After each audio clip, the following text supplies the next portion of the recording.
لە کۆتایی ساڵی 2013 و پێش هەڵبژاردنەکانی کوردستان پرۆژەیەکی دروستکردنی خان و بۆ کرێچی و کەم دەرامەتەکان بە ناوی گوندی کۆری لە شاری هەولێر ڕاگەیەندرا. بڕیار بوو بۆ ماوەی 2 ساڵ پرۆژەکە کۆتایی پێبێت و نزیکەی 5,000 خێزان تێیدا سوودمەند بن، بەڵام ئەوە 5 ساڵ نزیک دەبێتەوە و تا ئێستاش پرۆژەکە تەواو نەبووە. لەگەڵ نزیکبوونەوەی هەڵبژاردنەکانیش بۆ خولێکی تر پارێزگای هەولێر دابەشکردنی 1000 خانووی لە کۆی 5,000 خان و ڕاگەیاند، بەڵام لە بەرامبەر وەرگرتنی 12,700 دۆلاری تر لە هەر سوودمەند بوویەک. ماوەیەکی زۆرە خەڵکانێکی زۆر لە هاوڵاتیان ئەوانەی ناوی خۆیان تۆمار کرد بوو، چاوەڕوانی ئەوە بوون کە دابەش بکرێ، بەڵام دەزانین کە قەیرانی دارایی لە 2014ەوە وای کرد کە کاریگەری لەسەر ئەو پرۆژەیە شەبی هاوشێوەی هەموو پرۆژەکانی تر ئەو 1000 خانیا بەسەر ئەوانە دابەش دەکرێت کە ناوی خۆیان تۆمار کرد بوو، بەڵام بە شێوەی تیر و پشک دەبی و ماوەی 15 ڕۆژی ئەمە ڕادەگەیەنین لە بۆ ئەوەی ئەوانەی کە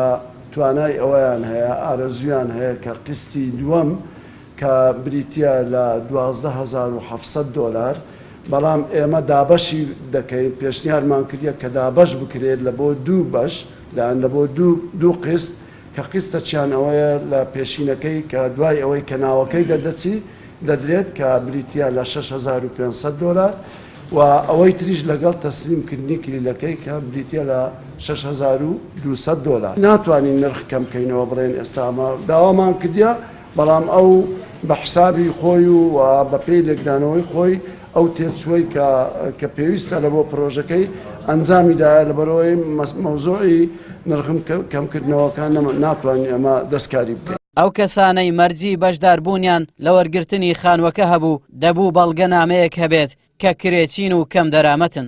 لەو کاتەدا هەزاران خەڵکی هەژار ناویان تۆمار کرد و 5,000 هاوڵاتی ناوی دەرچوو. لەو پێناوەشدا زۆربیان پارەیان بۆ پرۆژەکە قەرز کرد. یەکێک لەو سوودمەند بوانەش دەڵێت زیاتر لە 4 ساڵە بڕی 7,000 دۆلاریان داوە بە حکوومەت و ناشزانن کەی خانوەکان تەواو دەبن. تقریبا 50,000 هاوڵاتی شاری هەولێر ناوی خۆی تۆمار کرد، 5,000 هاوڵاتی ناوی دەرچوو لە پرۆژەیە. لە بیدایەتی 2014 پرۆژەکە دەرچوو، تیرپش کرا و ناوی ئێمەش دەرچوو، هاوڵاتیان دەرچوو، بڕی 7,000 دۆلارماندا.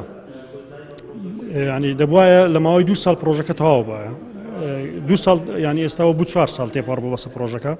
حکوومەت گوتی ینی علاسەس قەیرانی دارایی ئەوانەیە، بەڵام ئەمە ڕەخنەمان هەبوو لە پارێزگای پێشتریش بە پێشنیاریش دامانوێ کۆمپانیا 35 میلیۆن دۆلاری لەو هاوڵاتیانە وەرگرتیە و کۆمپانیایەک پرۆژە 14 خم دەست پێ بکە دەبی 35 میلیۆن دۆلاری شەبی.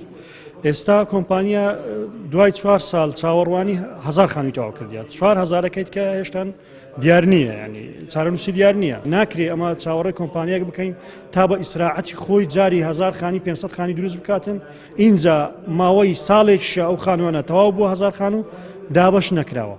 ئەوەی 5 ساڵ لەمەوبەر و پێش هەڵبژارنەکان لە حکوومەت و لایەنی دەسەڵات چاوەڕوان دەکرا کۆتایی هێنان بە هەژاری و کەمکردنەوەی ڕێژەی کرێچیەکان بوو، بەڵام تەواوی بەڵێن و دروشمەکانیان بوون بە بڵقی سەر ئا و هیچ کام لە بەڵێنەکانیان نەگەیاندە سەر. هەر بۆیە پرۆژەی گوندی کۆریش بە یەکێک لەو نەهامەتیانە هەژمار دەکرێت کە 5,000 خێزانی شاری هەولێر ماوەی 5 ساڵە چاوەڕوانی دەکەن و حکوومەتیش هیچ بەدیلێکی بۆ ئەو کەسانە نییە کە قەیرانە داراییەکە کاری تێکردوون و پارەی پێویستیان بۆ وەرگرتنی خانوەکە نیە و بەوتەی ئەو هاوڵاتیانە ناشزانن تا چەند ساڵی تر چاوەڕوانی خانوەکانیان دەکەن. ئاراس عەزیز، کەناڵی پێام، هەولێر.